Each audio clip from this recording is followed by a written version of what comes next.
¿Qué tal, chicos? Bienvenidos a la 12ª clase virtual de matemáticas. Hoy es 21 de abril del 2020. ¿Les toca jugar? Ustedes deciden. ¿Qué letra tiramos? Yo diría, quédense en casa. Bien, deben hacer un comentario en este video con su número de matrícula entre las 8 y las 8:05. También deben hacer una captura de pantalla al momento de hacer su comentario de asistencia. Esta captura de pantalla me la van a enviar con su evidencia de que tomaron la clase. Comenzamos. Aplicaciones de la elipse. Bueno, la curva llamada elipse tiene varias aplicaciones, sobre todo en astronomía, en óptica, en medicina y, ¿por qué no?, en arquitectura y en ingeniería. Muy bien, una de las principales aplicaciones de la elipse se da en astronomía. Johannes Kepler, estudiando los movimientos de Marte, al aplicar el modelo de Copérnico de órbitas circulares alrededor del Sol, vio que los cálculos discrepaban ligeramente de la posición real del planeta en el cielo. Así que intentó ajustar la órbita a otras curvas y finalmente encontró que la elipse se ajustaba maravillosamente a la órbita de Marte. Así encontró su primera ley de movimiento de los planetas. Hemos de decir que en realidad Kepler tuvo una suerte enorme, ya que Marte era el planeta conocido hasta entonces cuya órbita era la más excéntrica. Si en lugar de Marte hubiera decidido estudiar a Venus, cuya órbita es prácticamente circular, posiblemente nunca hubiera hecho el descubrimiento de sus leyes del movimiento. Las tres leyes de Kepler sobre el movimiento planetario son: número 1. Los planetas se mueven en órbitas elípticas alrededor del Sol y el Sol se encuentra en uno de los focos de la órbita. La segunda ley de Kepler dice: los planetas barren áreas iguales en tiempos iguales. Es decir, aquí en la figura, si el tiempo que tarda el planeta de ir de A a B es el mismo tiempo que tarda el planeta en ir de C a D, entonces el área que hay entre O a B, esta área, es igual al área que hay entre O, C y D, a esta área. ¿Okay? Y la tercera ley de Kepler nos dice que el cuadrado del periodo de un planeta, el periodo de un planeta es el tiempo que tarda en dar el planeta una vuelta alrededor del Sol. Entonces, el cuadrado del periodo del planeta es proporcional al cubo de su distancia media, es decir, la longitud del semieje mayor de la elipse. Kepler encontró sus leyes empíricamente, pero Newton, utilizando el cálculo diferencial que acababa de inventar y su modelo de gravitación universal, fue quien probó matemáticamente estas leyes. Unidades astronómicas. ¿Qué son las unidades astronómicas? Bueno, una unidad astronómica es, por definición, la distancia media de la Tierra al Sol. Y estos son aproximadamente 150 millones de kilómetros. Entonces, en la tabla que aparece aquí a la derecha, la excentricidad de las órbitas de los planetas y su distancia media al Sol medida en unidades astronómicas. Aquí, como vemos, Venus tiene una excentricidad muy pequeña y Marte tiene una excentricidad mucho mayor. Por eso es que Kepler pudo descubrir que los planetas giran alrededor del Sol no en órbitas circulares, sino en órbitas elípticas. Bien, si medimos el tiempo que tarda un planeta en dar la vuelta alrededor del Sol en años terrestres, la constante de proporcionalidad de la tercera ley de Kepler es 1. Es decir, su fórmula es que el cuadrado del periodo es igual al cubo del radio mayor de la elipse. Vamos a ver un ejemplo. Vamos a tratar de encontrar la diferencia entre el radio mayor y el radio menor de la órbita de la Tierra, sabiendo que el radio mayor es aproximadamente igual a 149.600.000 kilómetros. Bien, como la excentricidad de la órbita terrestre es c sobre a, y en la tabla se ve que la excentricidad es 0.017, el radio menor de la Tierra, que sería b, aplicando el teorema de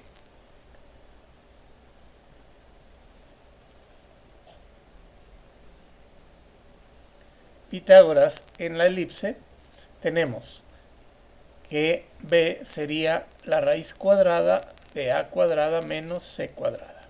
Entonces, si c, despejando de aquí, sería 0.017 por a y b sería a cuadrada menos c cuadrada raíz cuadrada, de ahí sigue que b sería aproximadamente 148.322.949 kilómetros.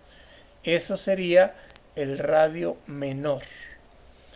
Entonces la diferencia entre el radio mayor, que es A, y el radio menor, que es B, sería de 1.277.051 kilómetros.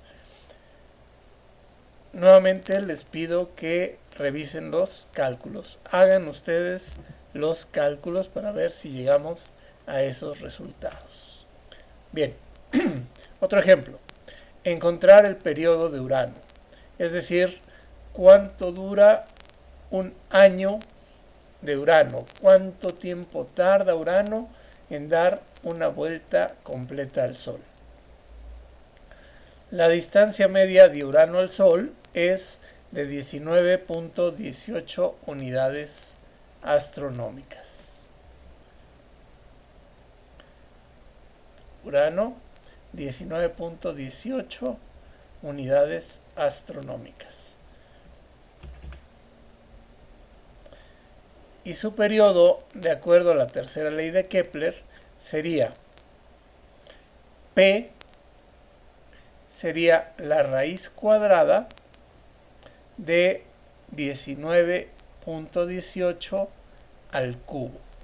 Esto da aproximadamente 84 años. Es decir, si nosotros en lugar de terrícolas fuéramos uranícolas, entonces muy probablemente no nos alcanzaría una vida para ver un año nuevo en Urano.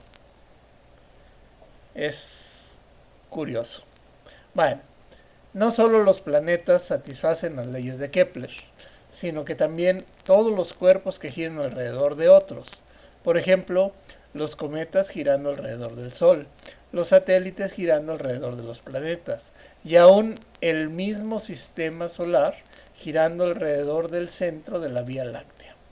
La constante de proporcionalidad de la ley de Kepler depende básicamente de la masa del cuerpo central. Otras aplicaciones pueden ser en óptica y en medicina.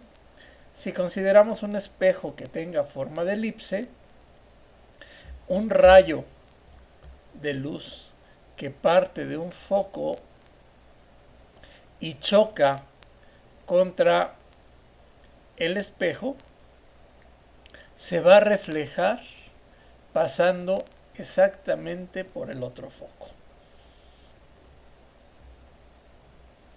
Esa es la definición de elipse, ¿no? Entonces, conociendo esta propiedad, a alguien se le ocurre hacer una mesa de billar en forma de elipse, ¿verdad? Y entonces colocan una buchaca, una única buchaca, en un foco de la elipse. Y colocamos una bola tiradora en el otro foco de la elipse. Pues sería suficiente golpear la bola blanca en cualquier dirección a que choque con la banda de la elipse para que ésta se refleje siempre pasando y cayendo en la buchaca, sin importar si disparamos hacia la derecha, hacia la izquierda, hacia atrás, hacia un costado, no importa, siempre se va a reflejar pasando por el otro foco, es decir, cayendo a la buchaca. Aprovechando esta propiedad, en medicina se desarrolló un aparato que se llama lithotriptor. Esta palabrita viene del griego litos, que significa piedra, y triptos, que significa triturar.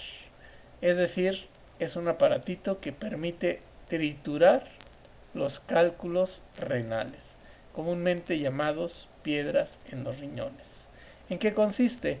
Consiste en colocar una fuente de ultrasonido en uno de los focos de una elipse y colocar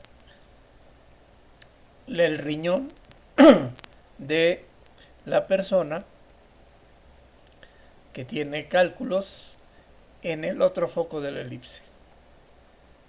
Se dispara un gran generador de ultrasonido que rebota ese sonido en esta elipse y converge toda en precisamente el riñoncito que está en el otro foco de la elipse. Y con esto se trituran los cálculos renales. Muy bien. Para recibir su hojita de asistencia y su tarea, es necesario, ya saben, enviar una fotografía que muestre que están tomando los apuntes con la fecha, el tema de la clase y con su uniforme. Se tienen que ver ustedes, por favor. Tengo que verlos a ustedes, tengo que ver su uniforme y tengo que ver sus apuntes. Y no olviden también mandar la captura de pantalla con su comentario para pasar lista de presentes. Muy bien, nos vemos mañana. Gracias.